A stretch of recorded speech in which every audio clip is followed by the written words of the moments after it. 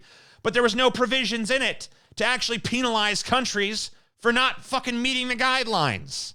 So it was a totally empty gesture. Trump couldn't even fucking sign an empty gesture fucking deal. And has actually repeatedly said that climate change is a lie made up by China, even as our coastlines deplete and our oceans toxify and the planet gets demonstrably hotter year after year. But they're just like, nope, it's a myth, it's a lie, it's a fraud. And, you know, Trump recently admitted, yeah, climate change is real. But you know what you're going to do? Because that's the new fucking line of the Republicans. At first it was, it's not happening. Then it was, it is happening, but it's not man-made. Then it was, it is happening, and it is man-made, but what are we going to do about it, really? You know? What can we really do? And that's where we're at now. It's fucking absurd. It's so ridiculous that even those libertarian fuckwits from South Park made fun of the fucking Trump administration on this shit and the conservative mindset. And those guys are fucking... They're no fucking hippies, right? They make fun of liberals all the damn time on that show. These guys are hardcore, staunch libertarians. And they're fucking, the entire body of their work proves that. And even those guys were like, we were kind of wrong on this one. Sorry, Al Gore. He's done everything in his power to dismantle Obamacare, right? Which Obamacare was a conservative piece of legislation. It was cooked up by the Heritage Foundation in the early 90s as an alternative to the universal health care that Hillary Clinton was championing at the time. And then it was embraced later by a Republican governor of Massachusetts, Mitt Romney. And then it was introduced as national policy by Barack Obama after his election in 2008. At which point the Republicans decided to act like it was socialism, even though it was their fucking idea.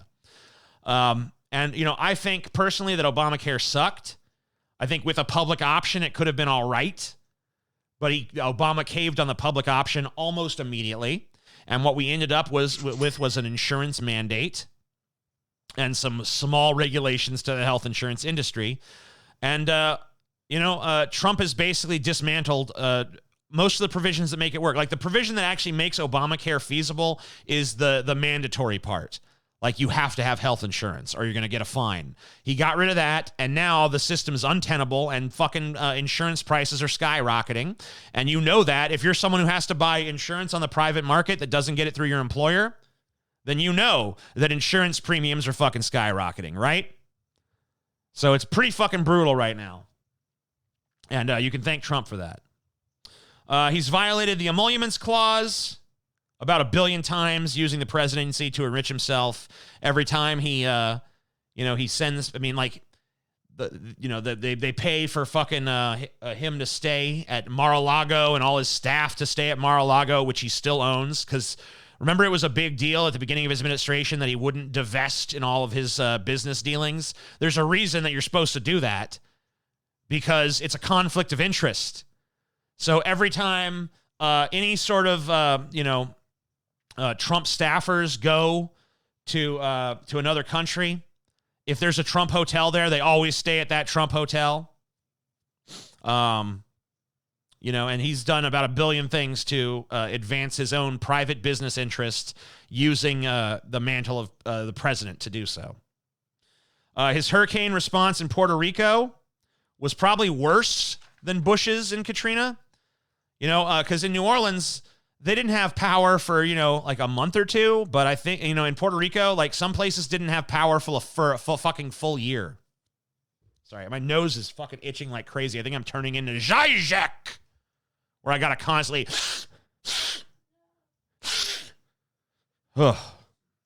His tax cuts, the Trump tax cuts, were dog shit. They were a massive redistribution of wealth in entirely the wrong direction, right?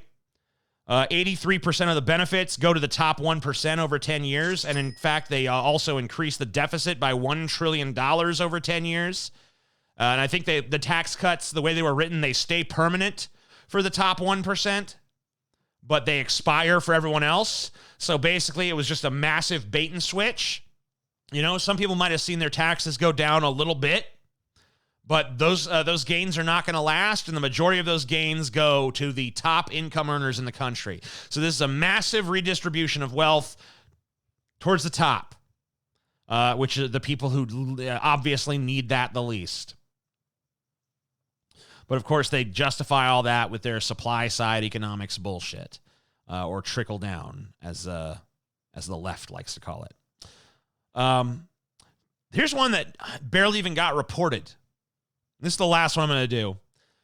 This was not even reported on. The mainstream media ignored it, and I know exactly why, and the reasons are pitiful. So Trump basically tore up the Intermediate Range Nuclear Treaty and kicked off a new nuclear arms race with Russia, basically reigniting the Cold War. This got almost no press coverage, and the reason why is absolutely fucking pathetic, as I said. Because the media was trying to push this Trump-Russia collusion narrative that was totally dumb and bullshit. This flew in the face of that. The fact that he's starting an arms race with Russia kind of undercuts the idea that he's colluding with them, so they didn't report on it. And a lot of people don't know this. A lot of people don't know that we're back in a full-fledged nuclear arms race with Russia at this point, and we might as well be back in the fucking Soviet days. So all that being said, like, is there a single one of those issues that Joe Biden would be as bad on?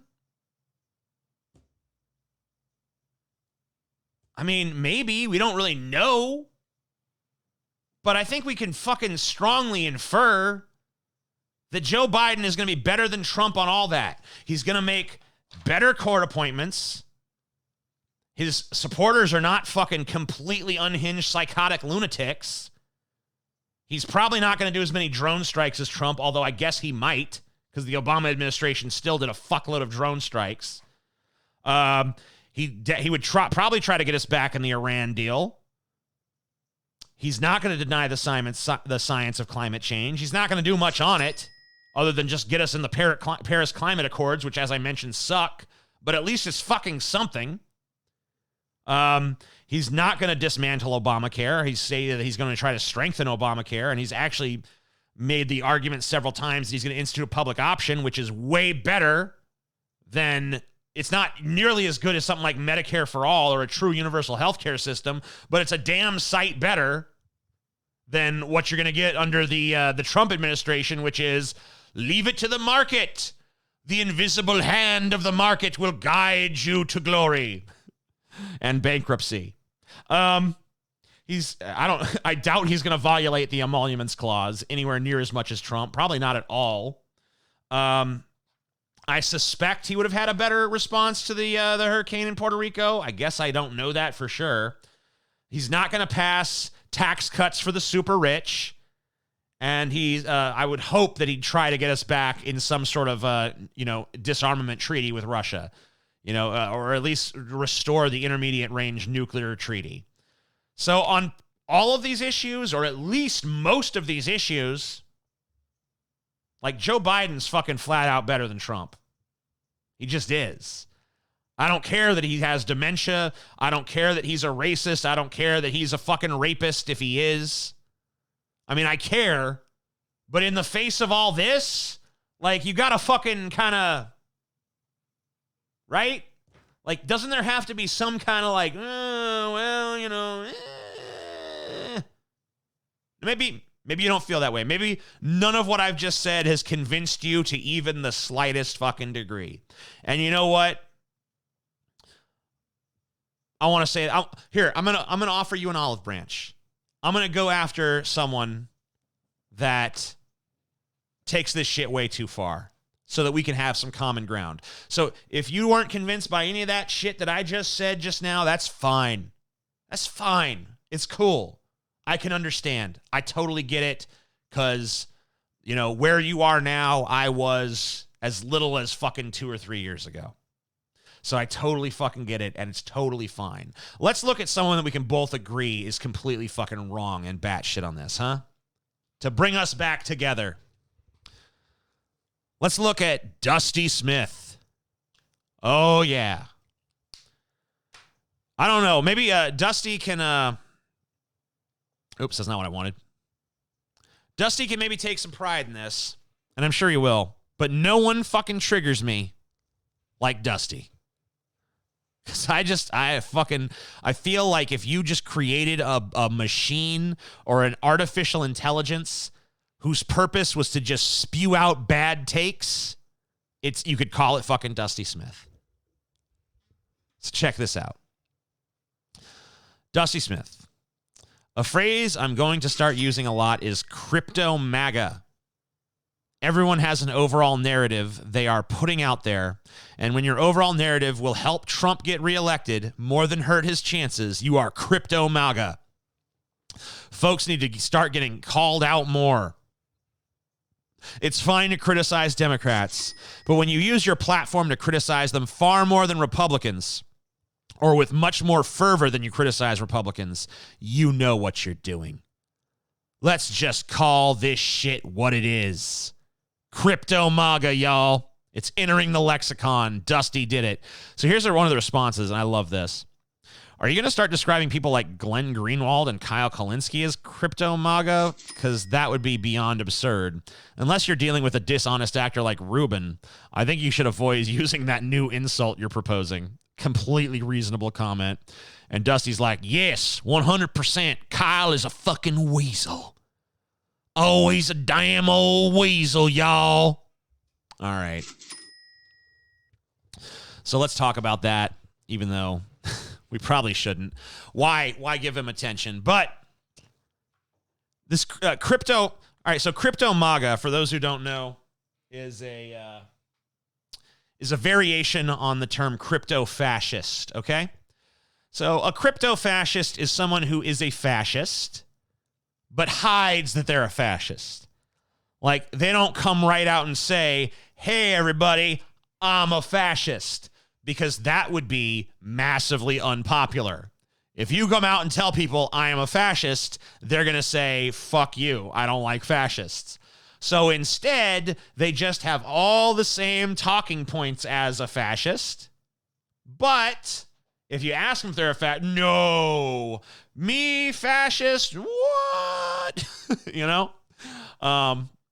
But then they have little signals that where they're, where it's like, when they see another person who's a fascist pretending not to be a fascist, it's like, wink, they have little coded words and shit.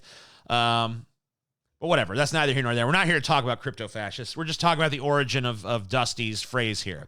So crypto MAGA, if it has the same meaning as crypto fascist in terms of, you're pretending to not be something that you are, then what Dusty is saying at this point is that anybody who takes the position that I described a moment ago, anybody who says either they're not voting or they're voting third party or anything like that, anything other than I'm going to vote for Joe Biden, anyone who is ostensibly on the left but does not want to vote for Joe Biden is in fact a secret Trump supporter. Yeah. That they in their heart of hearts, they know, I want Trump. Give me Trump. But they're too scared to say it. So instead, they got to pretend like they don't want Trump. They won't overtly say, I support Trump, but they're going to do everything in their power to see that Biden loses, thereby Trump wins, And, when he's asked outright, like, do you think people like Glenn Greenwald and Kyle Kalinske are crypto MAGA? He's like, yes. I mean, this guy is... Okay, whatever. I don't want to get personal with it, but it's just ridiculous. What he's saying is fucking absurd. Kyle Kalinske, like I said, was the most... And by the way, you guys might notice these Streamlabs and stuff coming in. If you don't know, I read them at the end, okay? I read all the Streamlabs and all the Super Chats at the very end of the show. It's the last thing I do, but they all get read as long as, they meet very minimal criteria of acceptability. But Kyle Kalinske, one of the strongest fucking advocates for Bernie Sanders ever, who has run a left-wing YouTube channel for fucking 10 plus years, I think. For 10 plus years, he's been on the left. He's strongly criticized Donald Trump. He strongly, in 2 elections, supported Bernie Sanders. He founded Justice Democrats and helped get people like AOC elected. Dusty Smith, who has done fuck all, and who in fact supported Trump, albeit briefly. I'll give him that. It was a very brief flirtation he had with supporting Trump. But Dusty Smith is going to look at that guy with, 10 plus years of consistent leftist fucking rhetoric here on YouTube, and consistent leftist advocacy and consistent leftist activism, and say that there is a secret Trump supporter. Do I have to say anything else about this? I mean, and Glenn Greenwald, for fuck's sake. Glenn Greenwald is a secret Trump supporter. I mean, there's just like it could not get more ridiculous, you guys. It could not get more ridiculous. All right, so here's why I don't want you to be, if you still find yourself in the boat of not wanting to support Biden. I mean, no one wants to support Biden except for fucking centrist pussies. But if you still find yourself in the position of not being convinced that you should plug your nose and vote for Biden, here's what I have to say about that. The left debate about Biden is really not what fucking matters right now. Okay? I believe 100% firmly, with utter and complete conviction, that people should vote as they please. It's your vote. You're a citizen of the United States of America. Or maybe you're not. I don't know. This is, obviously this is not restricted only U.S. people. But if you're a citizen of the United States of America, you're guaranteed that right to vote. You can use that right however the fuck you want. And if you don't want to use that right, if you just want to stay the fuck home and eat Cheetos, that's what you can do. You can do exactly fucking that.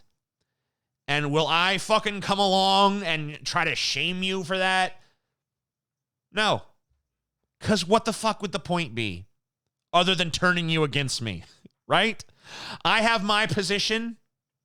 You have your position. I might try to convince you that I'm right, and you're free to try to convince me that you're right. If that's what you want to do. But at the end of the day, I think with this fucking Biden shit, the left needs to have just like a live and let live policy on this one, because we got bigger fucking fish to fry. Let's try to convince each other with good arguments and all that stuff. But this is no time for division.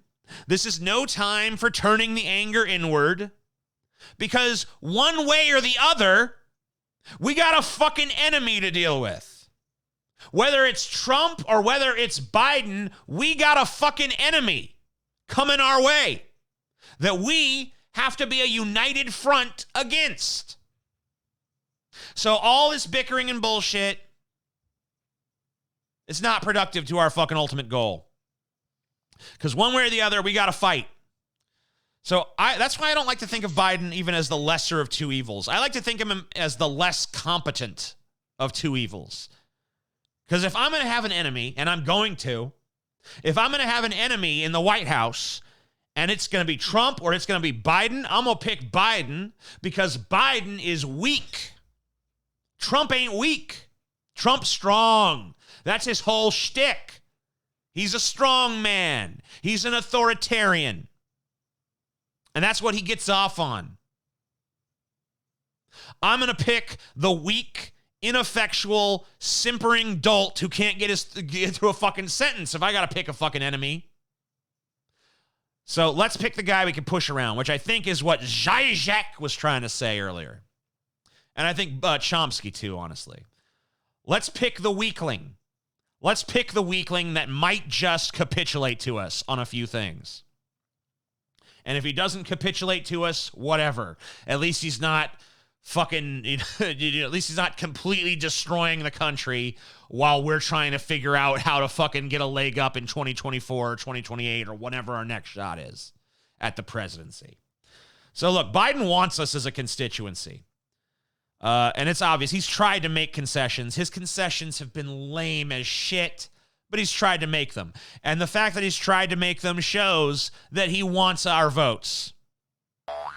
Now, maybe he's going to make a lot more concessions before the convention, or maybe he's not going to make much of any, but one way or the other, he wants our vote, which means he views us as his constituency, which means that if he gets in a tight spot, he might just give us a little something, something.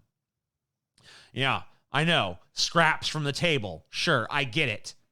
But at the same time, what scraps you going to get from Trump? So the problem is, oh, actually, I should probably talk about this article. Hold on. So let's talk about this article here. This is Bernie Sanders seeking peace with Joe Biden, asks his own delegates to turn down the volume, right? Senator Bernie Sanders, whose delegates staged a raucous rebellion against Hillary Clinton at the 2016 Democratic Convention, is trying to engineer a different outcome this year by turning down the volume on his social media-driven army of 2020 delegates. The Vermont senator's campaign has told some supporters picked to represent him this year to sign agreements barring attacks on other candidates or party leaders, combative confrontations on social media, or talking to reporters without approval. The move, which carried a threat of being removed as a delegate, has the effect of blunting one of the most powerful, if divisive, tools of Sanders' movement: its unrestrained online presence and tendency to stoke controversy through other media, which has at times spiraled into abuse of his opponents, perceived and real. Refrain from making negative statements about other candidates, party leaders, campaigns, campaign staffers, supporters, news organizations, or journalists. This campaign is about the issues and finding solutions to America's problems, said the social media policy sent to some delegates. Our job is to differentiate the senator from his opponents on the issues, not through personal attacks. Do your best to avoid online arguments and confrontations, the policy said. If engaging in an adversarial conversation, be respectful when addressing opposing viewpoints or commenting on the opposition. So I personally hate this. This to me is just a continuation of the sort of non-aggression and weakness of the Bernie Sanders. Like this is what sunk Bernie's campaign, in my opinion. This sort of like, well, you gotta play nice. No, you don't gotta play nice. Fuck playing nice. This is why I was so excited at the beginning of this fucking race when Richard Ojeda, was going to be a thing when he was running. Because I know that maybe he's not the smartest, he's not the sharpest tool in the goddamn shed or anything, but he's got balls. And he was going to call people out. And then I kept hearing Tulsi Gabbard was going to do that too, but she never really did it to my satisfaction. But Bernie, he played Mr. Nice Guy. Which would be fine. I'd be fine with Bernie being Mr. Nice Guy if he sent out his campaign surrogates to be assholes. But not only was he Mr. Nice Guy, he made sure everyone else in his campaign was Mr. Nice Guy and Mrs. Nice Girl. And now he's doing it at the convention so that we don't have what we had in 2016 where you hear like massive discord in the party where people are booing Hillary Clinton and chanting Bernie's name. He's trying to put a stop to that preemptively. But the problem with Bernie doing this, and the problem that I have with him doing this, is not even I understand why he's doing it, okay? I get why he's doing it, and we'll talk about that in a second. But my problem with why he's doing it is that the reaction I'm seeing amongst a lot of Bernie bros and Bernie babes and whoever the fuck else that was kind of on the Bernie bandwagon is, it's not like people are saying, well, I guess the establishment ain't so bad after all, you know? Like, we're not seeing that. What we're seeing is a lot of people being like, well, fuck Bernie then. Fuck him then. And I don't really mind if they're saying fuck Bernie, but don't turn your back on the fucking movement, right? Don't turn your back on what's been built. Don't turn your back on the infrastructure that Bernie Sanders put into play in this fucking election cycle. I think that was an important point that Noam Chomsky made in that video of his that I showed, is like, the left in America has never really reached, except, I mean, like, maybe you could fucking talk about FDR or something, I don't know, but like in modern history, the left has never reached this level of organization or grassroots populism, popularity, whatever fucking word. Like, we've never had this sort of infrastructure in place before. Now, Jimmy Dore has been going hard on Bernie for this, you know, and, you know, I guess he forgot that Tulsi Gabbard, the chick he supported, also endorsed Biden, or maybe he's fucking, I don't know, maybe he's down on her too. I can't really say. Maybe I shouldn't even talk about that. I don't watch enough of him to know. But Bernie has to, I know why Bernie's doing this. Okay, I get it. I fucking get it. And I'll explain it to you guys if you don't get it. I think you probably do. But, you know, Bernie Sanders, still a fucking U.S. Senator, still caucuses with Democrats, still has to get shit done within the Democratic Party. You know, nothing that he wants to pass is going to pass if he doesn't have the support of fellow Democrats. So he cannot necessarily define himself as oppositional to them. He still has to work with them to, you know, pass his legislation, like this $2,000 a month UBI that he's trying to get passed. Probably won't pass, but, you know, if it has any prayer of passage whatsoever, he's got to have the support of Democrats who are not, like, hopefully he doesn't want them to be afraid of him. Although I think that he could use fear to his advantage and push them around that way, but he obviously prefers the diplomatic approach. And there's nothing really wrong with that, I guess, but the problem is that you're basically slitting the throat of the populist, grassroots, leftward-leaning movement that you created when you're trying to tell them to control themselves and make peace with the establishment and vote for Biden.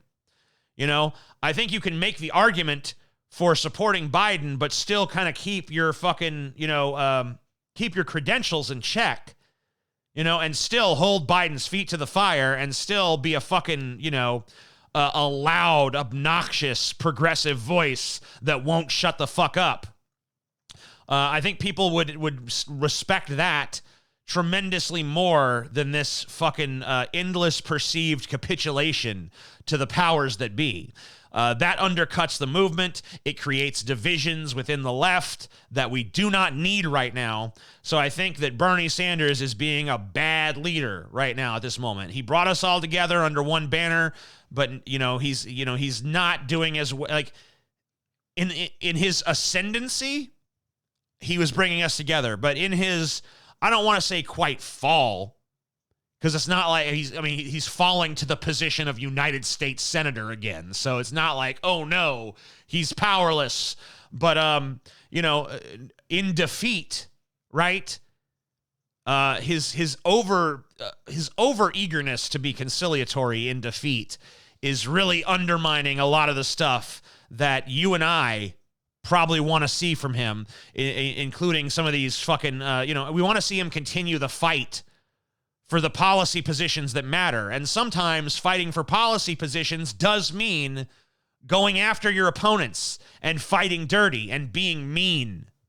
But Bernie Sanders doesn't want to dirty his hands with that because he's too high and mighty for it. And he doesn't want to alienate the Democrats. Well, you know, I think you should alienate the Democrats, honestly, Bernie. I think you should fucking scare the shit out of them. I think you should use your popular grassroots support, which, by the way, thanks to your recent actions, is dwindling ever more, down. I think you should fucking have used that robust support as a bludgeoning tool to get your fucking way. Now, I understand that you're not going to make many friends doing that, but fuck friends. This is the future of America we're talking about. But I do feel like too many on the left are viewing these actions by Bernie Sanders as a betrayal, because Bernie Sanders, at the end of the day, is a politician, okay? He's a fucking politician. He's a good one, good politician, some good ideas, unusually good for America, really. But he's still a fucking politician. You know, change in this country, it's not going to flow from a politician, okay? It's not going to come from a candidate. We tried it with Obama. Change you can believe in. It's not as simple as like, we won the presidency. Well, even that's not simple. It's not simple to win the fucking highest office in the land. But even that's not enough. Like, it takes sustained effort on the part of a fucking grassroots movement. It takes the power of the people, right? So, you know, if you're like super disappointed in Bernie Sanders, you probably had a little bit too much wrapped up and invested in it in the fucking first place. Because he is a politician and he's one fucking man with flaws and imperfections, and the movement is larger than Bernie Sanders. Like, when he said, not me, us, you should have taken that way more to heart if you're feeling that down just because he's not going to make it. We need to start looking past Bernie Sanders. We need to start looking at a post-Bernie Sanders left, okay? And it cannot be about infighting and purity tests, and if you don't agree with me, then you're crypto MAGA or whatever stupid bullshit. Because that's just a recipe for failure. It really is. It's like, look, I understand that on the left, there's going to be greater degrees of ideological diversity than there is on the right, because that's one of the strengths of the left. But in order to preserve that ideological diversity, there has to be some semblance of coming together and brotherhood and sisterhood, and we're all in this fight together. Whether we're all fighting for exactly the same fucking goals or not. If we're fighting for the same general set of principles, that should be enough for us to set a lot of fucking differences aside, or at least contextualize them properly. Like, hey, we don't agree on this, this, and this, but we do agree on this, this, and this. Or, you know, hey, we can come up with this compromise position or whatever. But instead, we got is a bunch of like, oh, well, you don't like, you're not going to vote for Biden and do the harm reduction thing like me? Well, then you're crypto MAGA and you're going to destroy this country. And obviously, you're just a secret Trump supporter. Like, what fucking bridge is that building? You know, there's a reason why that tweet of Dusty's only has like 20 likes after fucking like a day and a half or however long it's been up, right? Because that doesn't reach out. That doesn't reach out to anybody. That just says, I'm superior. I know what's what. I'm the smart one. You're dumb. That's not helpful. That's not good. That's not building a better fucking left. That's not doing anything for us. So, yeah. I think that this sort of inability for people to set some really basic fucking simple differences aside is one of the reasons why the left just never seems to win in this country, and why we're constantly sitting on the sidelines watching the center-right Democrats and the far-right Republicans just take turns being king for fucking 4 to 8 years a pop. That's not tenable, right? We all agree that sucks. So let's come together and figure out something better, you know? If you want to know my personal stand on the Biden issue, I'm going to take a position pretty similar to what Kyle Kalinske took in 2016. If you're in a solidly red or blue state and your vote really is not going to influence things one way or the other, then go ahead and do your third-party protest vote, or go ahead and stay home and jerk off, because it's not going to matter anyway. You know, you might as well, I think you should go vote for the Green Party, get them some federal funding, personally, and maybe try to take a small step towards breaking this duopoly. But if you don't like that idea, then maybe you want to vote for the Libertarians. Maybe you like fucking Vermin Supreme. If you like Jacob Hornberger, fuck you. But if you like Vermin Supreme, I don't like all his policies, but whatever, I can kind of get with that. You know, but if you want to vote for some other crazy third party thing that I've never even heard of, go right ahead. If you want to stay home, go right ahead. But I think if you're in a swing state, now you don't have to listen to me. This is my advice to you. This is not me directing you to do something. But I think if you're in a swing state, you should suck it up and vote for Biden. which I'm not going to do because I'm in fucking red. I'm in Redtopia here. But if I was in a swing state, I'd suck it up and do it. That's what I'd do. But because I'm in Redtopia, I'm probably going to vote green because my vote's not going to matter. It's not going to influence the course of things. The Electoral College votes from my state are going firmly and inexorably to Trump. You know, I want, because, you know, if you want to make it about something else other than Biden and Trump, then think about those people on Breitbart.com whose comments I read earlier. You know, think about them. Think about how great it would be to send them the message that their guy, their hero, is so unpopular that he lost to a fucking dementia-addled fool who sounds like a goddamn idiot every time he opens his mouth. You know, let's watch those fuckers in the Breitbart comment section for a while, you know? Let them be the, let's watch the compilations of them losing their shit for once, you know? Let's laugh at their misfortune the way that they fucking had a good chuckle at all the fucking libtards, you know, crying because Trump won, you know? Let's watch them cry because Trump lost, you know? And then once we've had our fun and we've had our laughs and we've them losing their collective shit, let's go then to work on the important business of fighting against the Biden administration, tooth and fucking nail at every turn, and pushing him as far left as we can, and working behind the scenes to get as many people from the left into government, from the lowliest fucking position imaginable, all the way up to the president of the United States. And if Trump wins and Biden loses, then let's do the same fucking thing. Either way, we got an enemy. Either way, we got to fight. Either way, we need to make inroads into the political fucking process as robustly as fucking possible. All right. With all that said and done, let's go ahead and take a look. We're going to get to your Streamlabs and Super Chats in a minute, but first I thought we'd do a little something that we haven't done here before. I don't know if we're going to do it again, but thought we'd experiment with it. I thought we'd take a look at some select comments from the last video.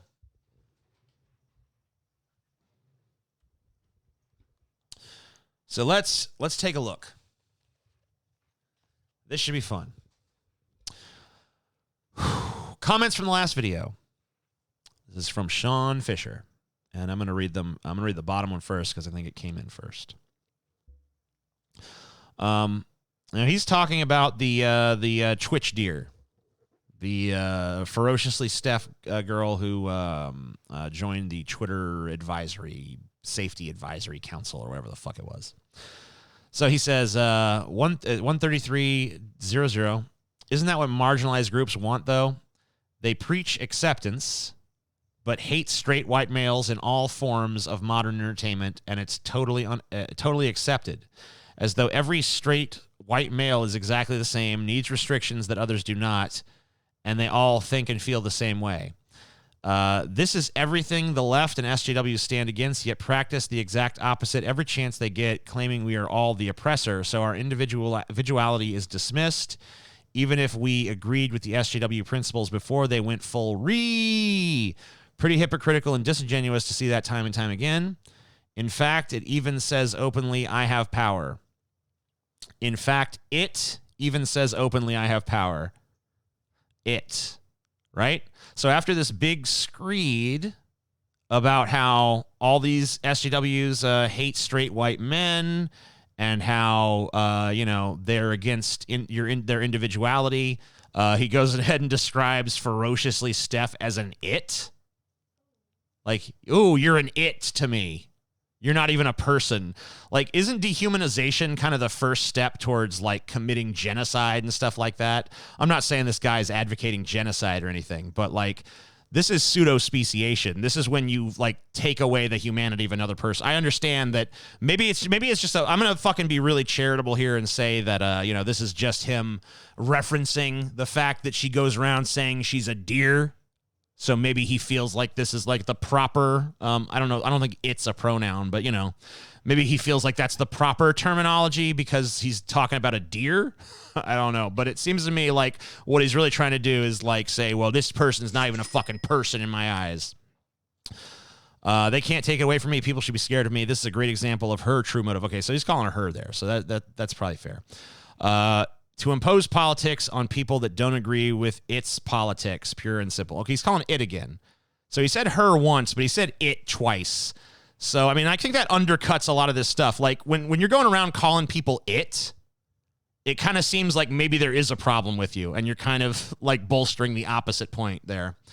All right, so at 138, he then takes another issue with something I said a little later. He says, your argument is really bad for this. That's like saying, oh, there's a snake near a school and it's just sitting there. I'm sure it has no intention to bite me. Let's wait until it does bite someone. Then we'll worry about the snake. If the KKK is outside your door and you don't wait until they burn crosses and start hurting people, you call the cops to have them taken away from your house before they hurt anyone. This advisory council is politically motivated. You know it's a threat.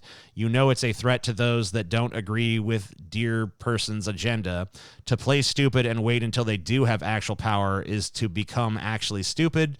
If they get actual power, they'll certainly abuse that power, just like every other internet censorship program out there. It isn't what's actually safe, blah, blah, blah. It's about what they think is safe. Can you confirm even one conservative, Republican, or even right-leaning person on this council? I'm willing to bet not. I don't really give a shit if there's a right-leaning person on this council or not. Why would I care? No, I mean, like, this is Twitch's count. Like, Twitch can do what it wants. It can form this council. Like, I agree that this council, I mean, like, the whole fucking point of what I said was, I think this council is probably going to pass some policies that are generally unpopular with all people on Twitch, right?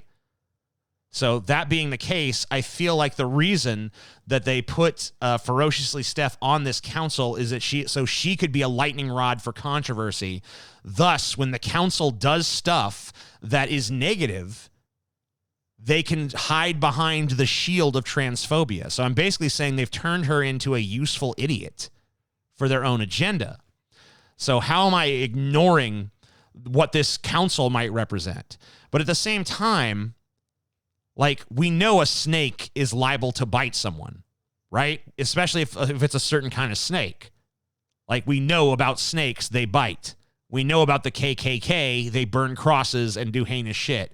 The Twitch Advisory Council, so far, we have no notion of what they're going to do. And even if they're an advisory council. So if Twitch enacts some kind of new policy that sucks, we don't know if that came from that advisory council or not. But I kind of suspect, and I said it in the last video, and I'll say it again because clearly you didn't fucking understand it. But I think that what Twitch is trying to do here is they're planning, if my conspiracy theory is correct, they're planning to roll out some policies that are going to be massively unpopular with people on the Twitch platform. And they don't want you blaming them. They don't want you looking to Twitch and saying this is all Twitch's fault. They want you directing your animosity towards this council, and also more exclusively towards this trans girl who thinks she's a fucking deer. Like, that they want you to misdirect your anger there. So they probably already have in their heads a litany of things they're going to do. But they want to siphon off the blame somewhere else.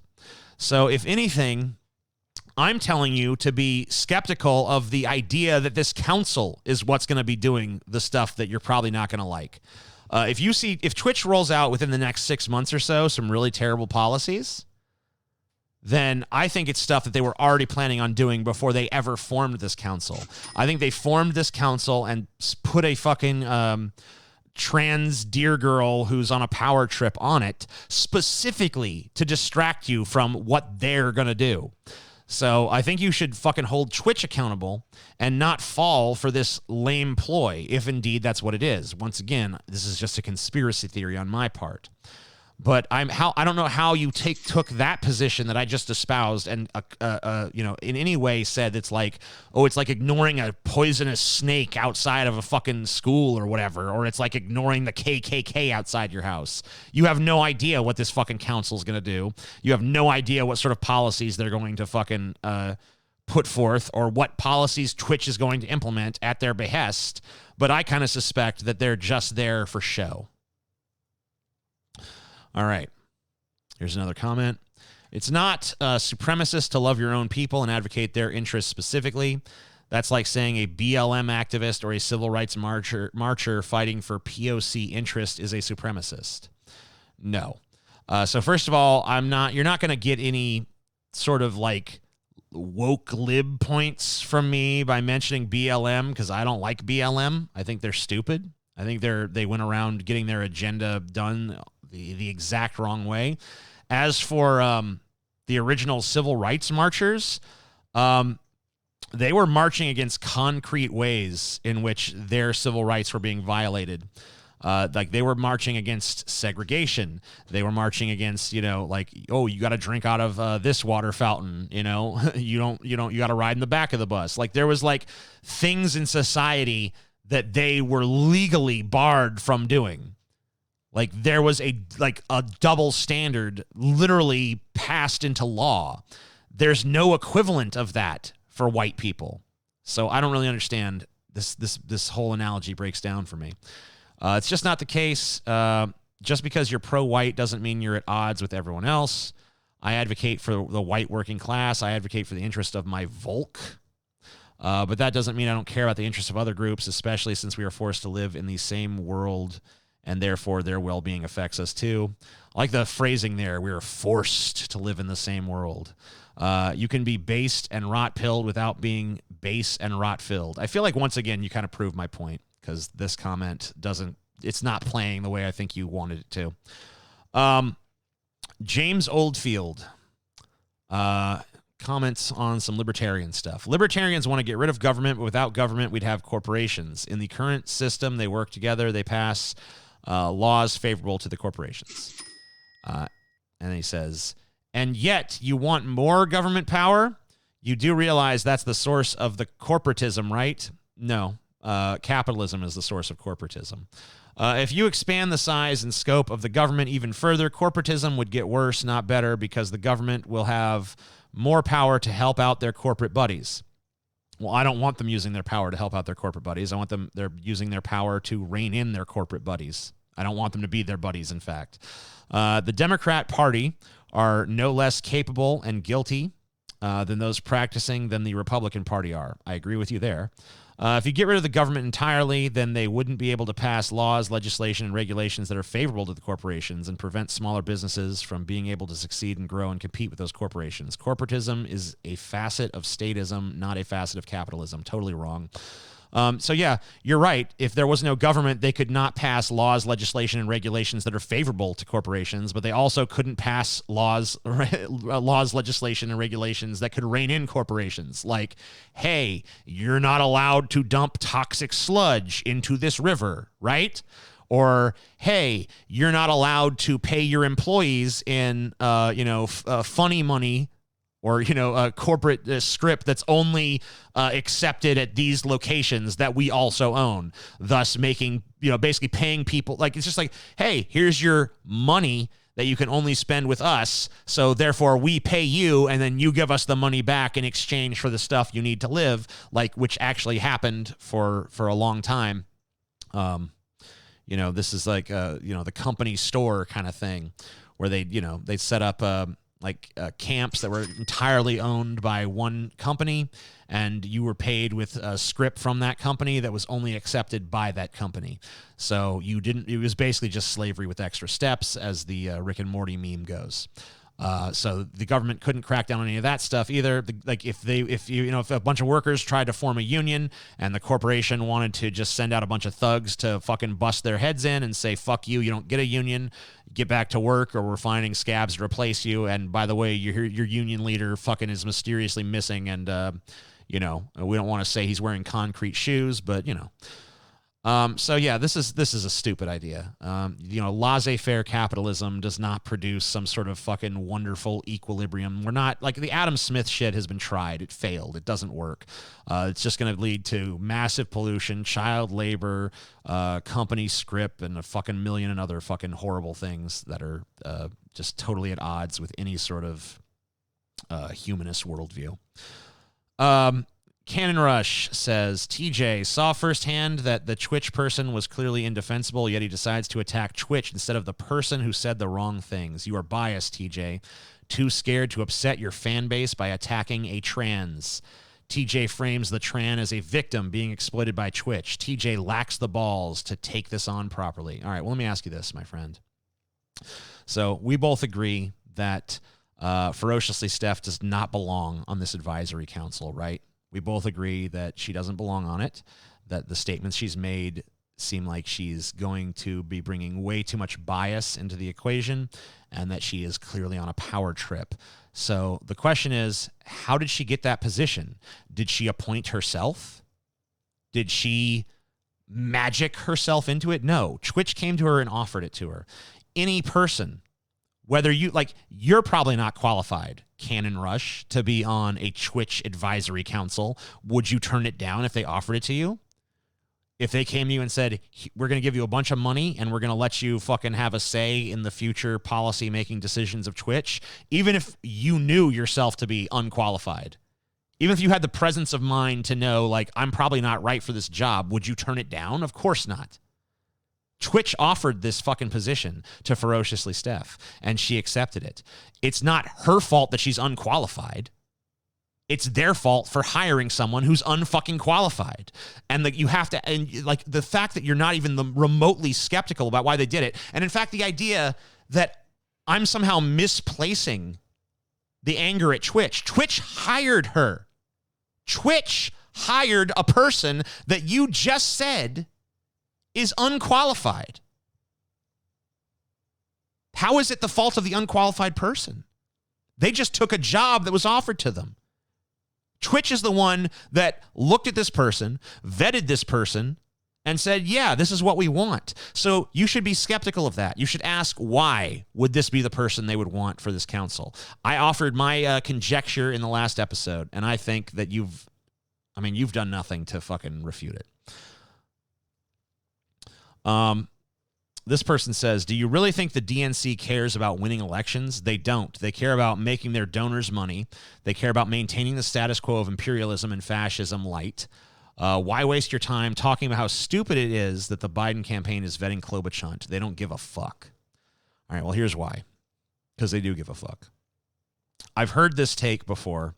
I heard it from Vosh, actually.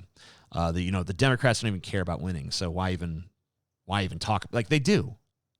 Because, like you said, they're trying to do favors for their donors. You know how you can only do favors for your donors if you win. Before you can do a bunch of favors for these donors, you have to win elections and be a lawmaker so that you can pass laws favorable to them. So, of course, they want to win. Like, there's no point in their corruption. If they, like these donors who are trying to buy these politicians, they're not giving them money so that they can, well, you lost. Now you can't do me any favors, but whatever. I still like you. Have some more money. No, they want to give money to people who win so that they can be corrupt on the behalf of those moneyed interests. So to say the DNC doesn't care about winning, of course they care about winning. They absolutely care about winning. Because if they don't win, they can't be corrupt. I mean, like, even if it's just, like, it's a horrible reason to want to win. But even if you just view them as 100% corrupt, there you go. They still you got to win to be corrupt. Maybe I'm misunderstanding TJ's argument, but in regards to abortion rights, people have belonged to groups and tribes with different cultures and laws historically. I guess the freedom that the candidate is arguing for here is that people should be free to be in a group that aligns with their beliefs. And making it legal everywhere at a country level kind of overrules the group states' power to have their own individual value system. Individuals still have freedom in choosing which states to belong to. just like we wouldn't want to live in countries or follow religions that don't align with our values or have anyone we disagree with. Okay, so the problem with this is the rhetoric of the Libertarian Party is we fight for the smallest minority of all, the individual.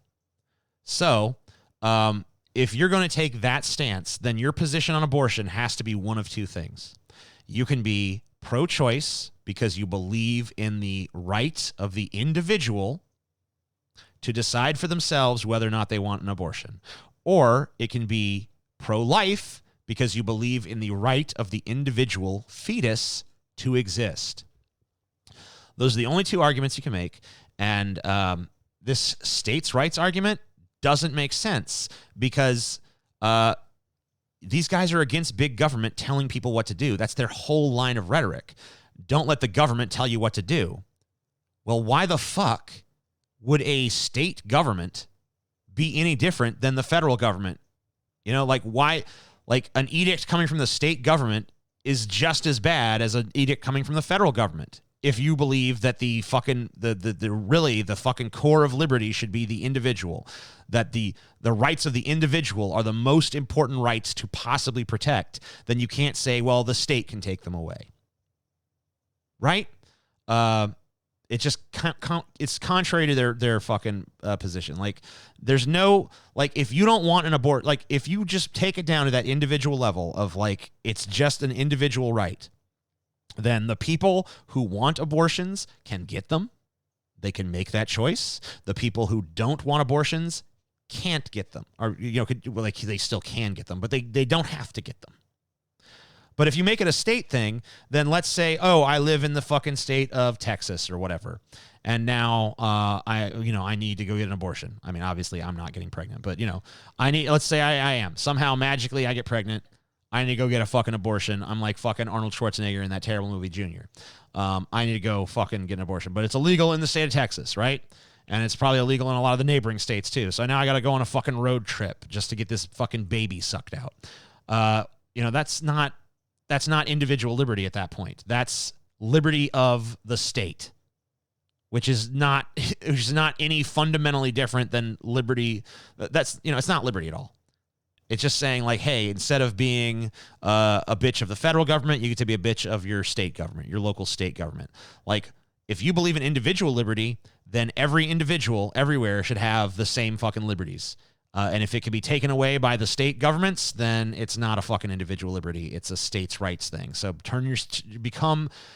stop calling yourself the Libertarian Party. Start calling yourself the States' Rights Party or some shit, where you just think every state should be its own independent country and make its own fucking determinations about shit.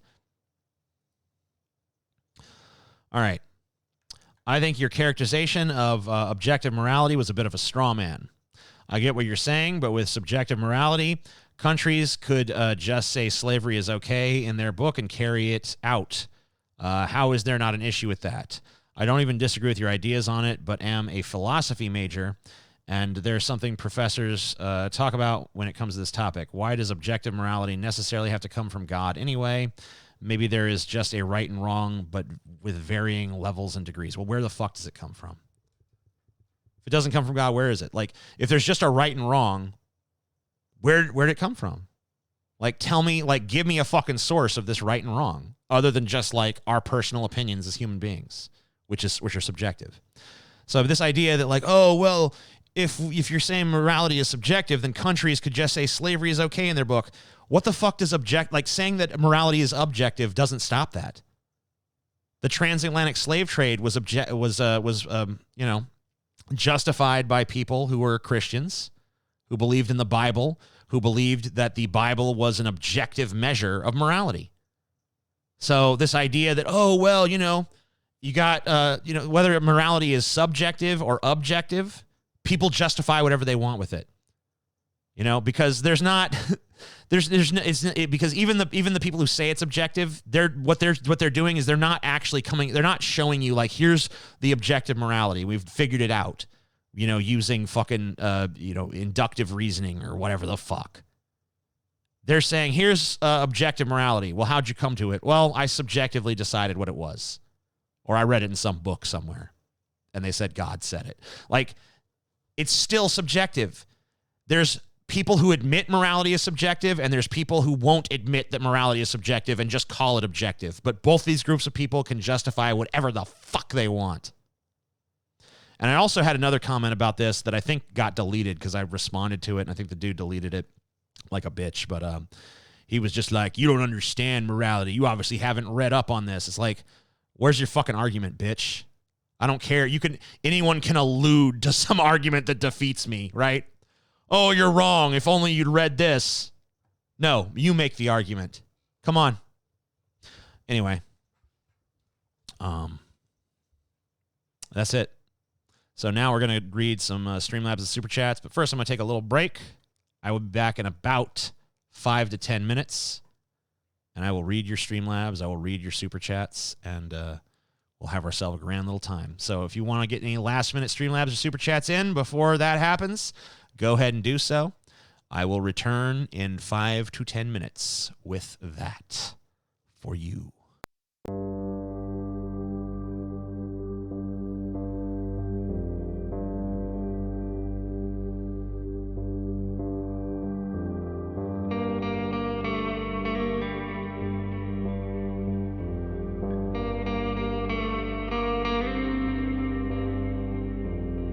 All right, so I guess instead of the break, we're gonna have the Chelsea section.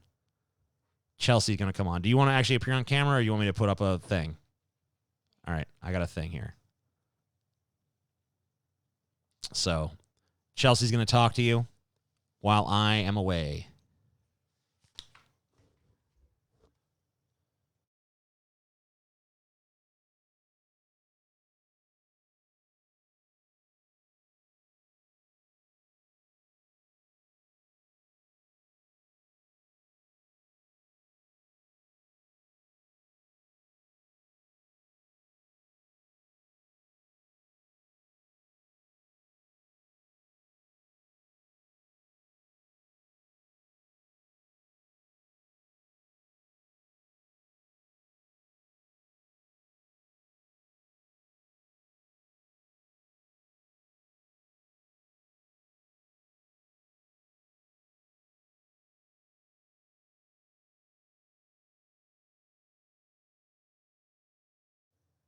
Can you guys hear me now? Okay. Yeah, I know. I mean, nobody wants to wait 10 minutes for TJ to go pee and stuff, so I hope it's not too annoying for me to come on.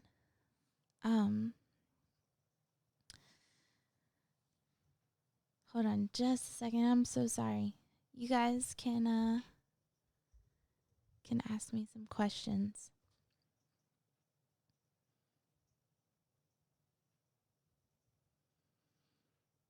Okay, I'm back. I'm sorry. I had to message somebody real quick.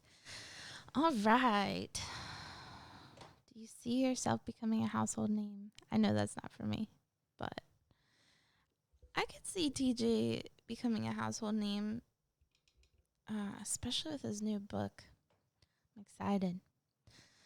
So, do I have any moderators left besides, myself?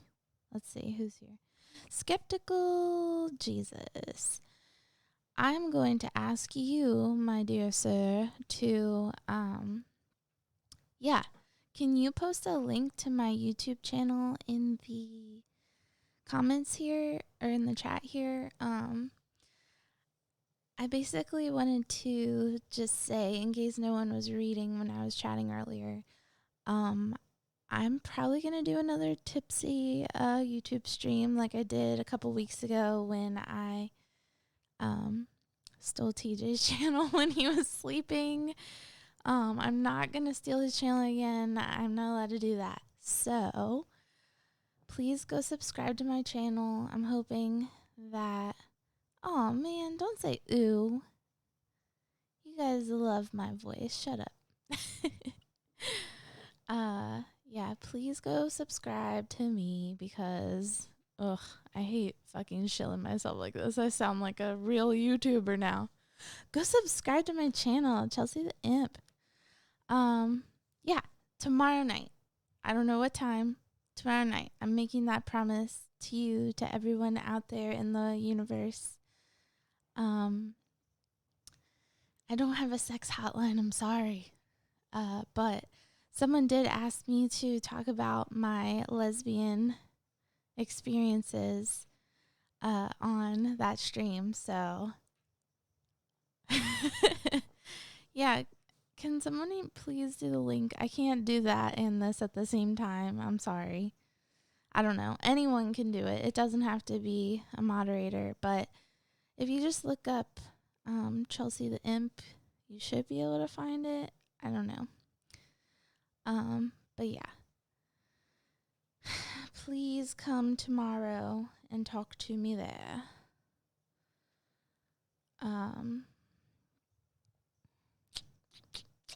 Subscribe to Queen Chelsea. Thank you, thank you. I love Chelsea the Simp. Okay, so simp, I still don't get it. Is it like pussy whipped? Like, you just love, I don't know. I don't get simp. Like, is it bad to be a simp? It sounds derogatory, but I thought based was derogatory too, and I guess it's not, so I don't know. I'm bad with all the lingo. I just want like regular old English. Can we just stick to our normal language? Okay, just begging for simps. Oh, come on. It's not that bad. Let's see. Thank you guys for subscribing. I appreciate it. I'm from New Jersey. Where in New Jersey did you grow up? I didn't grow up in New Jersey. Half my family lives there. No, I am TJ's wife. I'm not his sister. But yeah, it was close to Cherry Hill and Camden in New Jersey. I went there for 1 year. Yeah, there's actually a YouTube video of me with the news there for the Pledge of Allegiance, because I wouldn't say it, at Collingswood High School in New Jersey. Anyway, TJ's back to read your super chats, so keep sending them in. He's here now, and I'll see you guys tomorrow. Bye.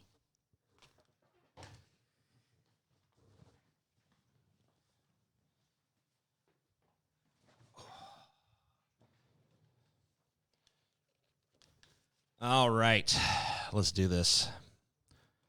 Let's get this shit off the screen. Boom.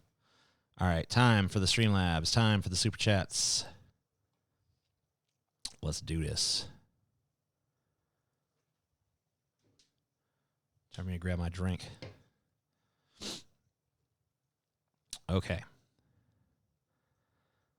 I bet in 2 months, Nancy Grace will be forcing Chelsea to recount her trauma with TJ. That's from Cunty Cat 666. I hope that happens, and I hope that Chelsea jumps across the table and bashes Nancy Grace's brains out on it. Chelsea's not by her nature a violent person, but if she could do that, I'd be proud. Zach Swasta, I gave $5, says, "Hey, TJ, I just graduated." I'm going to move this a little bit upward so you can see my nose hairs. There you go. "Hey, TJ, just graduated from Emerson College with a film degree. Fuck that. Hyperblob, $3. How the fuck is anyone a complete libertarian? How do you not see it just leads to big government, but with a different name? I don't know. I'm working on convincing people of that. I actually thought about maybe doing a live stream of the where I watch the libertarian debate and critique it. But we'll see. Controde gave $5. Says, "A little while ago you said you wanted bland country pop/country music to go blow a goat in hell. That shouldn't be a problem. Hell must be filled with goats if it's true that the Baphomet and all her children live down there. Hell yeah." Goose Juice gave $10. Said, "Giving more due to the love of your content and big asses. Yes. And by the way, my plan to this is not great framing, is it? can't get the right fucking shot with this fucking thing. Whatever. My plan to enslave all of the big-assed women is now entering phase 7 of 23. So soon they will be ours. Hyperblob gave $4. Says, probably tired of reading my name, but I bet you're not tired of the money. I'm not tired of your name either. Anyway, I should probably clarify I like fat chicks, but I'm horrible with women in general besides leaving rigged cages with cake. What should I do? I mean, that sounds like a good start. Raven Frost, $20, says, you convinced me, TJ. I care about LGBTQ rights and separating church and state. Therefore, where are the nose plugs? I am voting Joe. I love your work and thank you. I feel almost bad that I convinced someone, but I guess I should be happy. Hyperblob gave $2. I like fat chicks. What do? Oh, that's the same guy. So yeah, good for you. Yeah. The cake and cage idea is not bad. I think it'll work. You might catch some fat dudes though too, but maybe you can convince them they're trans. I don't know. John gave $6.66. Shout out. Let's see who you're shouting out before I fucking read this. Okay, that sounds good. Shout out Jen Perelman. She's a leftist who's running to primary Debbie Wasserman Schultz. Shahid is getting all the love, but there are a lot of other candidates who deserve the spotlight as well. You can check her out here. Let's check her out. Let's take a look and see if she meets the purity test. Okay. A time for courage. Join the fight. Become part of our grassroots movement. Okay. Issues. General issues. Let's see. Criminal justice reform. Let's see how she is on that. We have a two-tiered justice system in this country. The likelihood that a person will be indicted, prosecuted, and sentenced too often depends on factors such as race, gender identity, and socioeconomic status. Not one banker was prosecuted after Wall Street greed crashed our economy, while millions of black men have lived there, have had their lives ruined over nonviolent drug offenses. It is long past time this country lives up to its motto and justice for all. America was built on the subjugation of people of color, and racial oppressions still exist in every aspect of society, especially in our criminal justice system. We must address the systemic racism and create a system of justice that doesn't favor the rich and criminalize poverty. I think she leans a little bit too much on the racial shit here. I think, a more general, I understand there's a lot of problems with black people in the criminal justice system, but I think that there's a huge divide between how rich people are treated by the criminal justice system and how everyone else is treated by it. And I wish there was a little bit more emphasis placed on that. But let's see. What does that entail? Abolishing for-profit prisons, good. Ending the federal prohibition on marijuana, good. Commuting sentences, expunging records, good. Reducing our incarcerated population by eliminating mandatory minimum sentences and excessive sentences, good. Investing in treatment programs for people who are struggling with mental health and substance abuse issues, good. Prohibiting the exploitation of prison labor by applying the federal minimum wage laws to incarcerate individuals, good. Prohibiting the use of predatory prison phone rates, good. Banning the box that requires job applicants to disclose their criminal records for employment. I feel like that's probably an all right one. I don't know. Maybe it depends on the crime. Banning the prosecution of children under 18 in adult courts. I mean, I think that in the case, if they're doing something if we're talking about a 17-year-old that murdered fucking 18 people or something, you might want to prosecute them as adults. Mandating criminal liability for civil rights violations resulting from police misconduct. Sure. Demilitarizing. Yep. I already agree. Restricting the use of deadly force. Well, you can't completely restrict it, but yeah, it should definitely, there needs to be some regulations there. Renegotiating police contracts to establish responsible accountability and transparency measures. Sounds good. Supporting the establishment of local civilian oversight boards for law enforcement. I think that you're probably going to still deal with corruption issues in those oversight boards, but it's definitely better than what we got. So yeah, I don't know. Sounds good to me. If this, I don't, where is she running? I don't know what Debbie Wasserman Schultz's district is. So let's see. Where is she running at? Florida. Okay. So if you're in the 23rd district of Florida, someone to give a look at. John sent another thing saying to to look at this. Jen Perelman. Barbie Toys gave $1. Said, why do Americans complain they don't want to pay for other people's health care but continue to pay to extortionate? I think he meant extortionate. Okay. Extortionate medical and insurance bills when if they had universal health care, they and everyone's care would be taken care of for just a little bit of their tax. I don't know. It's a good question. I really wish I knew the answer. Hyper Blob said, you say Biden is better, but with his mental health, we either have an easily manipulated puppet or whatever random woman he picks as VP. Well, I guess we'll see who he picks. Hyper Blob gave 666, said, it's me. Thanks for the advice last week. Got some unemployment money and I'm doing better. Oh, yeah, this is the guy that said he was going to like kill himself because he lost his job. And I told him, just don't kill yourself. Go get unemployment. And it looks like he's doing that, so that's good. I stopped someone from offing themselves. And stop wasting. If you're fucking on unemployment, stop wasting your unemployment check on me. All right, like you got bigger things to worry about.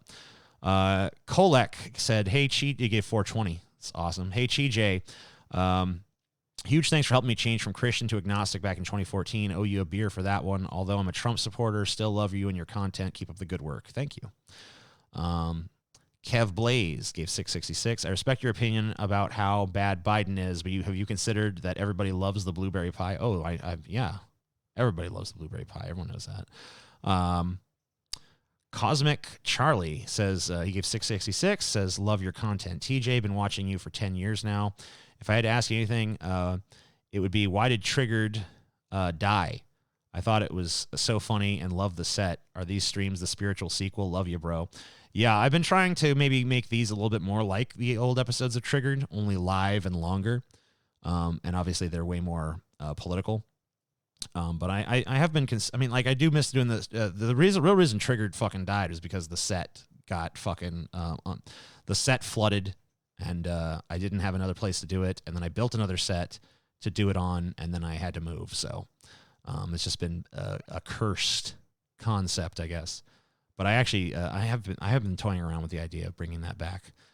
Joe's around 666. Hey TJ, I have 2 Lunchables, 1 nacho cheese and 1 pizza. You eat one, I eat the other. You can choose because I love you, buddy. I'll eat the pizza one. I always like those shitty little Lunchable pizzas. Ben Sheffer said, I have Trump's odds at re-election at 60%, mostly due to the fact that Biden is very weak, terrible record, dementia, and has low enthusiasm. How about you? Debates will be an epic shit show. If Trump wins, do you think he'll start a war with Iran to get the economy going again? I wouldn't put it past him. A lot of Republicans especially seem to like starting wars to fix the economy. Usually they do it when they're up for re-election. So I'm kind of surprised he hasn't already started a war with Iran. But yeah, I think that Biden is an extraordinarily weak candidate for reasons I've gone into a billion times. So yeah, I think that 60% is probably a fair number. The Turkish Zoo gave 666, says vote for Sephiroth from the Genova Party, Giant Meteor 2020. Don gave 666, says, well, I got a lot of people through Streamlabs this time around. Hey, TJ, I'm drunk and rich and stupid. How do you feel about Aqua Teen Hunger Force? I wish Bernie had more of a backbone. Love from Norway, huge fan. I love Aqua Teen Hunger Force. I particularly loved the movie. I haven't really watched a super huge amount of episodes of the show, but I've watched enough to know that I like it. And I guess I shouldn't say love, because if I loved it, I would have seen them all. But I like it a lot, and I liked the movie they made a number of years back. And thank you for being rich and drunk and stupid. Alex Shepard gave 666. Noam Chomsky at double speed sounds like William Shatner. I guess, maybe a little. Also, I'm hoping for a Biden Gabbard ticket. Yeah, I don't know about that. I don't have any problems with Gabbard particularly. I don't think he's going to pick Gabbard. But we'll probably hold my nose, take the chemical shower, and wind up voting for Biden even if he picks a slimeball like Klobuchar. Ugh. I don't even want to think about it anymore. Don, 666. I'm a black woman and I promote you for president, TJ. Joe Biden is a fucking creep. I don't blame you, but I'm not running. I love H3 Season of the Witch. Halloween 3 Season of the Witch. He gives 666, by the way. Halloween 3 Season of the Witch is Season of the Witch is an underrated classic with a large cult following and deserves a second chance. H3 is the only H sequel to do something with with Celtic Irish mythology, masks, and an amazing ending where all the little kids die. Rewatch H3. Yeah, I mean, I think the problem is that it shouldn't have been released as a Halloween movie, though. Because Halloween, like, you can't do 2 movies where you have an ongoing plot and then decide you're going to try to switch to an anthology with the 3rd volume. It just doesn't work. They should have done it with the 2nd one if they were going to do that. Brooksy, 1219, gave $11. Says Hillary's downfall was thinking no one was dumb enough to vote for Trump, i.e. basket of deplorables. Biden's downfall will be thinking people are brainwashed enough to vote for him, i.e. you're not black. This was Biden's basket of deplorables. I think you might be right. Area 51 Escapee gave $15. Says, what do you think of Rick and Morty season 4 thus far? I think it's probably my favorite season of the show. A lot of people I know, maybe you're not liking the more meta narrative stuff they're doing, but I'm super down with it. I've always loved meta shit. So I love the snake episode and I love the acid vat episode. Those are my 2 favorites. Don gave $11. Said, hey, TJ, love from Norway. Why do you hate anime so much? Lots of great anime like Attack on Titan. You know, I didn't like Attack on Titan. I don't know where you get the impression that I hate anime, supposedly. I don't hate anime. I just haven't, I don't, you know, I think a lot of it has way too much. What I really have a problem with is exposition. And anime is really bad about just giant blocks of exposition. But, you know, I've liked some in the past. I liked Neon Genesis Evangelion. I liked Full Metal Alchemist. I watched Beastars recently. I thought that was pretty good. Anyway, Goose Juice gave $100. Didn't say anything. Thank you very much for your kind and generous and wonderful donation. Control gave $6.66. Says, hey, TJ, been a fan of yours for over 5 years now. Just turned 18 a week ago. I want to be a patron, but my account is blocked. If you could unblock, my name is Control. Thanks, sexy. Okay. I'll look into that. Freakadelic gave $2. Says, there's a quick retort you've made when someone asked a question like, how do you know this isn't a simulation or something like that? I can't remember it for the life of me, nor where I begin to find it. Do you remember what it was? I don't remember any sort of quick retort, but my thing with the simulation is if the multiverse theory is correct and there's infinite realities, then obviously there'd be infinite realities and infinite simulated realities, which makes me believe that the possibility of being in a real reality or a simulated reality would be about 50-50. But maybe I'm just misunderstanding the concept of infinity. I'm no mathematician or physicist. Ugly Pyro gave $6.66. Says, proud to say that your book, The Douchebag Bible, was the first book I've ever read in one sitting. Holy shit. Thank you. Abba Jui gave $6.66. I think this might actually be from yesterday. Yeah, that's from yesterday. So I'm done with this portion. I think maybe a few more might have come in while I was doing this. I'll check. These are just the donations. I haven't even got to the super chats yet. Cunty Cat 777. Vote Biden. If you don't want to vote for me, then you ain't Biden. I'm the other black. Yeah, I love it. Alan Rays sent $6.66. Says, Shaniqua Lust stuck a rusted bottle cap deep in Oxhorn's butt cheeks. As she whipped him, the cheeks would clench on the cap, making him bleed. Then she stomped her high heel in his ass, then talked in his ear, saying, what is it, Chio period? Okay. Cunty Cat also sent $6.66. Cunty Cat likes to donate. If you haven't seen Zahara Elise's ass, you're fucking up. And now you make a recommendation. Let's see. Zahara Elise. I'll check this ass out. Let's see if Zahara Elise is worth talking about. Oh, yeah. Yeah, she definitely is.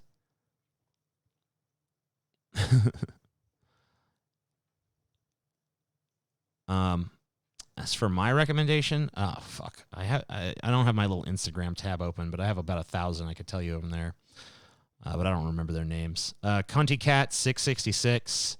I bet in 2 months. Oh, that's already been read. Okay, so now it's time to move on to the super chats, which we're doing. Sergio Ribeiro gave $5. It says, what are your thoughts on Drawn Together and its movie? Would you like it if it got rebooted? Adam Carolla sucks, but hey, he was good on that show.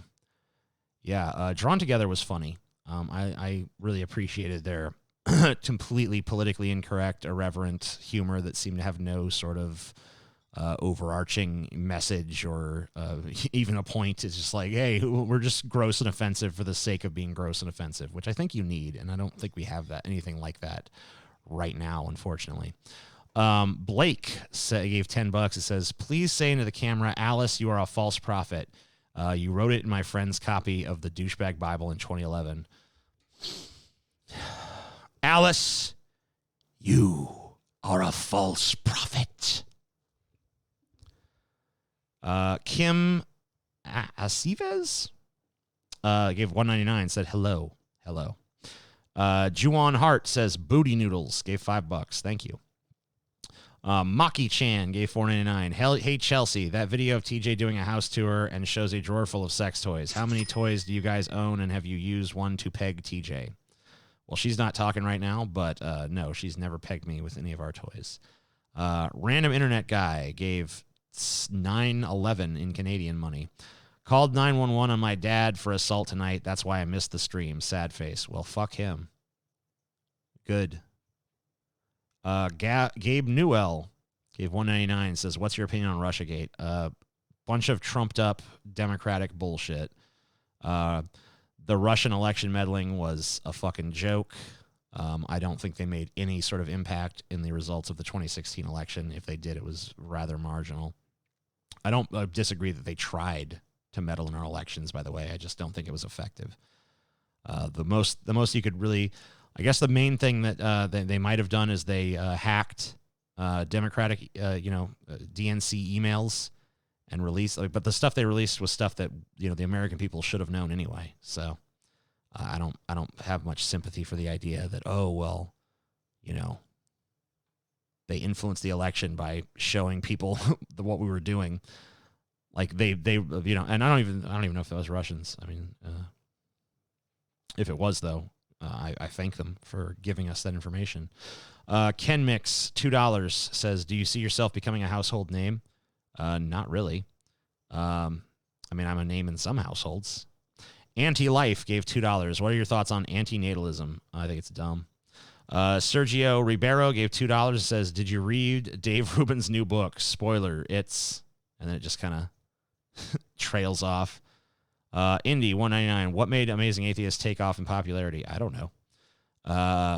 That guy gave $10 and says, it feels to me the Greens and Libertarians would have more viability if they merge into one party that championed the progressive movement. Or am I just being wishful in this scenario? Yeah, because these are totally ideologically opposite parties. One is a fucking right-wing party and one's a left-wing party. So their objectives are completely different.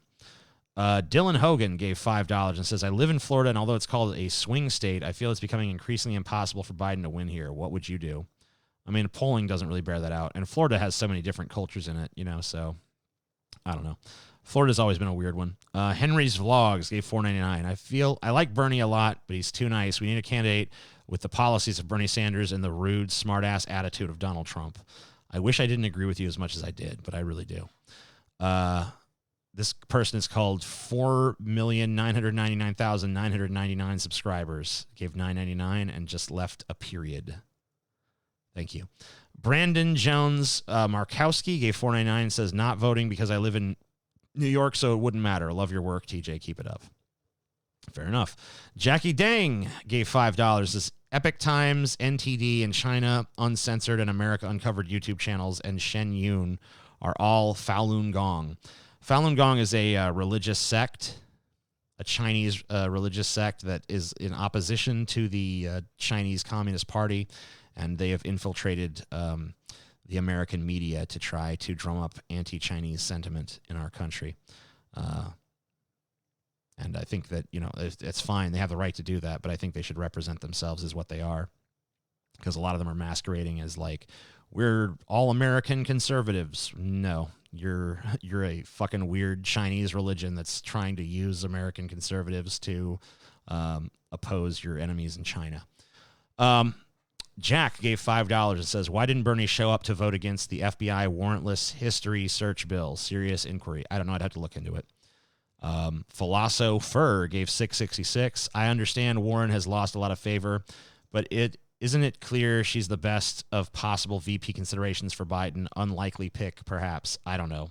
I don't even want to have to make amends with that yet. I mean, if that happens, then I'll worry about it. Our father in the green gave $5. Hope Kyle has learned deeply that his high optimism and trustfulness wasn't enough for Justice Democrats to be a legit org that doesn't sell out with a super PAC. I heard Kyle address that somewhere and say that it was kind of bullshit. Now, I haven't actually heard him address it, but I heard that he did address it and kind of dismiss the allegations. So I don't know. I think he did it on an episode of Kyle and Corin.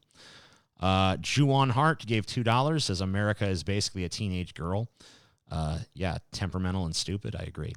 Leo D gave $5. Do you think housing should be a human right? Post-communist Romania has 96% home ownership despite their GDP per capita being 1/5 of the U.S. Yeah, I think housing should be a human right. Sandy Blue Ocean gave $2.99 and said, you're so right. Actually, I'm so left, but, you know, thank you. Jackie Dang gave $5. Says, ever heard of Falun Gong? Yeah, I just talked about it. Darn Cha-Cha, 666. I used to love Dusty back in my high school years, back when he was the logic guy. Did he get dumber or was he always like this? I don't know.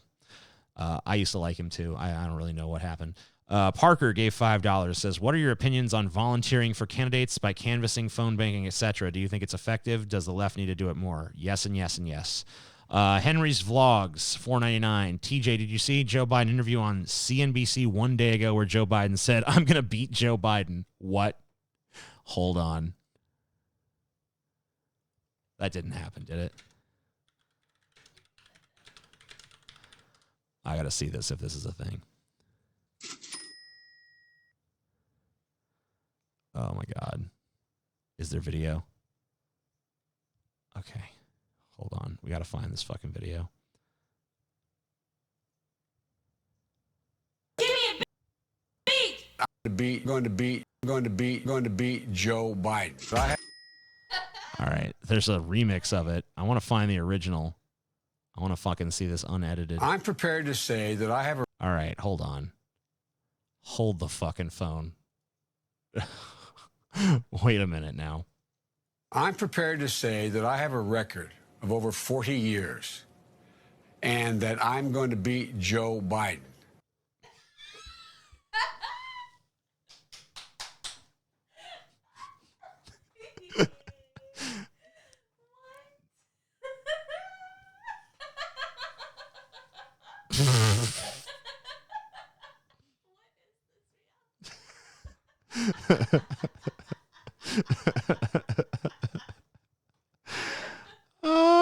Oh, man. What the fuck, dude? Oh, why is he so awful, dude? Oh, thank you for sharing that. All right. So, of the realistically available options, who do you prefer to win Biden's VP? I think the best case scenario is Warren. P.S. Super Chat sucks. Yeah, that's why you should have given through Streamlabs. But the best choice, I don't know. Probably Tulsi Gabbard would be good, or Nina Turner. But yeah, Elizabeth Warren is more likely. But I think it's gonna be Klobuchar. Yeah. Tommy 1010 gave $4.99. Says, TJ, you Biden Trump take is super refreshing. Thanks for the content. Thank you. Sethri9987 gave $10. Didn't say shit. Thank you very much. Apu Nahasa Pima Petalon gave $7.99 in Australian funny money and said, I just found out today that Milhouse from The Simpsons was created for a Butterfinger commercial and was then used for the show. Cthulhu be praised. Interesting. Tommy 1010, $1.99. What the fuck was that Zizek pronunciation? I don't know. I've heard people say Zizek or Zizek. I don't know how to fucking pronounce it. I'm sorry. Night Owl gave 99 cents. Didn't say shit.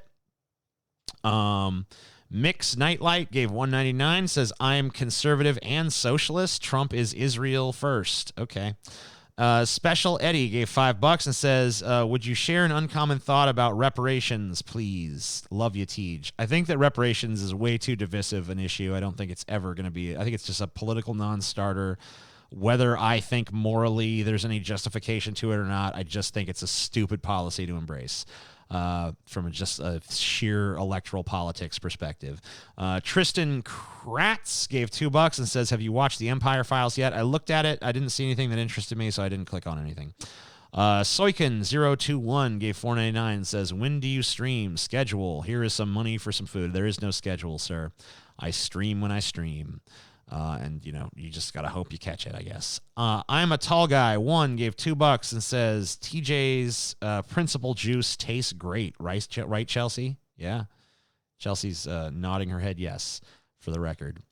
Clan Gregory gave $10 in bullshit Australian money and said, TJ, thoughts on preferential voting, fixing the two-party issue? Why is no one talking about this?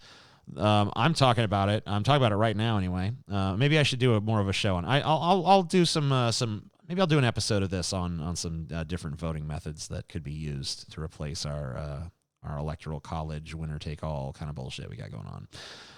Downright Superb gave $5, says it's not about the Dems. If voters vote even 20% third party, everybody will have to admit our system is garbage and we need change. A win doesn't matter. I don't have the luxury of casting pragmatism aside to the extent that you seem to be able to do, but best of luck.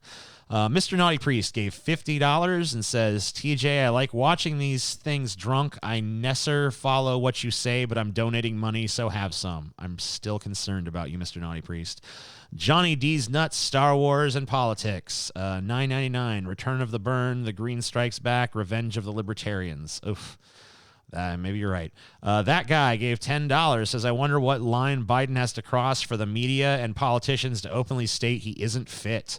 I swear if he walked out in a Klansman hood, the media would do backflips to avoid addressing it. Ugh, you're so right. Tater Van Winkle gave $6.99 in Canadian money and says, progressives shouldn't settle for anything less than M4A. Baffles me how that's not an option in the USA. I don't know. Well, I do know. I know that the moneyed interests do not want it because the Democratic Party and the Republican Party alike take money from the insurance industry and the pharmaceutical industry and other medical auxiliary industries. So that's never going to happen. Well, it is going to happen, but it's not going to happen easily and it's not going to happen quickly. Clan Gregory gave $10 Australian, says, TJ, you keep advertising the douchebag Bible sign, but it's out of stock and your store's contact page is broken. Ugh. All right, I'll look into it. Apuna Hasapima Petalon gave another $7.99 in Australian money. It says, Biden has the continuous expression of one of those swiveling clown heads that you try to throw ping pong balls into at the local fair. Yeah. Tommy 1010, $1.99 says, Kyle, best debater on the left, scared to debate. Yeah, it does seem weird that he will not engage on this particular issue. Base gave $5 and says, Biden's war crimes are worse than Trump's. Jank defeats his own argument. That's true. Biden voted for the Iraq War, as so many of our politicians unfortunately did. Trump did not have the opportunity to do that, but I don't know. We don't really know how he would have voted because he was never he didn't have. That's one of the things. He didn't have the baggage of a politician coming into it. But we do know he's increased drone strikes massively, so it doesn't really bode super well for him. We also know he's saber rattled against Iran on several occasions. Zegner Huff gave 400 huffs, whatever the fuck those are. Saw some jazz in your YouTube feed. Any recommendations? I just listen to like some basic bitch jazz playlists here and there as background music. I like to put in like atmospheric jazz or smoky room jazz or doom jazz or gloomy jazz or rainy day jazz or something like that, and just kind of listen to the playlists. Riley Treadway gave $4.99, said, your channel, DFF and Secular Talk, are my favorite channels on YouTube and Patreon. I know it's not much, but keep up the good content. Thank you. And every little bit counts. Brooke Alicia gave $4.99 and said, Joe Biden also claimed the NAACP endorsed him in that interview. It was a lie. They came out and said it wasn't true. Fucking Joe Biden, dude. I mean, in fairness to him, he probably thought they had. Indy gave $1.99 and says, what is your favorite color? Black. If that doesn't count as a color, red. I'm a Tall Guy. One gave $5 and said, Zizak, making fun of my pronunciation. Captain Jerk gave $2, says Trump 2020. Hey, good luck. Rain Man gave $10 and says, do you think the Democratic Party is in cahoots with the Republican Party to help Trump win? Everything they have done so far has done nothing but help Trump. I wish it were that simple of an explanation. I really think they are this incompetent, though. Bernie Sanders himself, ladies and gentlemen, gave $1.99 and says, we deserve Klobuchar. She's perfectly terrible. Yeah, maybe you're right. Zenger gave a 400 huffs again, says, take some Hungarian forints before Orban steals it. That must be some reference to local Hungarian politics that I don't get. Bernie Sanders gave $1.99 and says, don't vote for creepy rapist Joe. It's your right not to. Not Sean gave $5 and says, do you think staying on the left has made you dumb? Let's be honest here. Most of the lefties have completely abandoned it. What do you think? I can't think of anyone who abandoned it other than people who were grifters in the first place, like Dave Rubin. Mr. Naughty Priest gave $50, says, hey, hi, TJ. Have more of my drinking money. Okay, cool. Yeah. The more money you give me, the less money you have to kill yourself with alcoholism. So I guess that's a good thing. Tony Spurgeon gave $2. Is Trump really taking that drug? Who knows? Goku the Super Saiyan Demon gave £2. Says, have you looked into Zen Buddhism or Alan Watts? I've looked into Zen Buddhism. I didn't like it. Alan Watts I've not looked into. Andre gave $1.99. Said, testing. You're coming in loud and clear, buddy. Crash Test gave £2. Says, good morning from the UK, TJ. Special Eddie gave $5 and says, turn down the mic. It's clipping. And I first ignored him, but I actually did listen ultimately when I saw that it was, in fact, clipping pretty badly for some fucking reason, which I don't know why. Let's see. Silex. I think that's from a few days ago, so I think I got through all those. I'll refresh and read the new ones that came in, but then no more super chats. All right, so we're going to read a few more, and then we're going to wrap this up. Alan Rees gave $5, says, Shaniqua Lust teased Oxhorn by caressing his taint with 2 fingers. They got closer and closer to his man spot. He moaned with anticipation. Then she went full fist and made him his. Okay. Cunty Cat, once again, 777. Vote Biden. If you don't vote for me, then you ain't Biden. And I'm other black. I think that you might have already sent that. Yep, we already read that one. So let's go ahead and see if any more donations came in. Oh, wait, this is the donation list. I refreshed the wrong list. Okay, so hold on. Dvid22 gave $2. Says, TJ, you are not black if you don't vote for Biden. That's true. Kim Aceves gave $1.99. Says, I like unicorns. Dvid22 gave $2 and says, do you remember when Bananagate? Such better times. Oh, yeah, I remember. Sergio Ribeiro gave $5. Says, it was a poo emoji I used to describe Dave Rubin's book. Rubin said the bad reviews of his book was literally book burning. Okay. Giovanni Masias gave $2.22. Where is that figure behind you from? Are you talking about the Manson figure that I have behind me, or the Joker figure? Because they're both from different places, and I don't remember either one. Maka-chan gave $1.99. Says, I love your manly voice, but not your appearance. Okay, well, at least you like me enough to give me money, I guess. George Schwarzenegger gave $22 and says, poop balls. Not even $22, 22 knocks, whatever those are. Through Super Chat, it seems like Biden clip originated on Twitter. Okay. Oh, wait, are you saying it's fake? Okay, well, I don't know. I guess that Biden clip is of dubious origin is what that guy might be saying to me. Please, okay, so Bernie Sanders, $1.99. Please either run in 2024 or convince Paul to. I don't think either of us are interested in that. Malted in Montreal gave $2 Canadian dollars and says, is docking the only acceptable greeting now? Oh, yeah, we're all going to dock from now on, at least all us men. Potato gave €1. Didn't say shit. First and last Kappa gave $5 and says, you're not black if you don't vote for Biden, plus you're white. Sergio Raboni, another $5, says, what are your thoughts on the Drawn Together in its movie? I already read that one, so thank you guys. That wraps up the show. I appreciate each and every one of you that watched, especially if you watched the whole thing. I ask that before you go, you give this a thumbs up. Be sure to check out some of the links in the description down below, especially my podcast, Deep Fat Fried, that I do with my brother Scotty and my friend Paul. We do all kinds of content. Also, please check out the Pessimist Productions Patreon. You can watch the private episodes of Deep Fat Fried. You can watch the full episodes of our news show, Flash Fried. You can also watch, I do a special Abandon Hope every month for our patrons. We do some movie review stuff for our patrons every month. We do a show called The Grease Trap. that we do for our $10 patrons that we do twice a week, and that's about 30 minutes a pop, and that's just like free form random discussion about who knows what. I think we might have put a preview of that out today. If we didn't, then we probably will be doing a preview of that very soon over on the Deep Fat Fried channel, which once again I should recommend for you guys to go check out and subscribe to. And once again, thank you guys for watching. I appreciate all of you. I appreciate everyone who sent in a Streamlab or dono or a thumbs up or just watched, or even some of these people that sent me these comments that I read earlier that kind of challenged me on certain stuff. It's always good to be challenged and to engage in a vigorous and interesting debate with people who view the world a little bit differently than you might. And you know, keep watching, keep listening, and you know, keep speaking up for whatever you believe in. That's the best advice I could possibly give to any other human being on the face of this earth. So, with that being said, I'm the Amazing Atheist. Thank you for watching, and peace the fuck out. Yeah.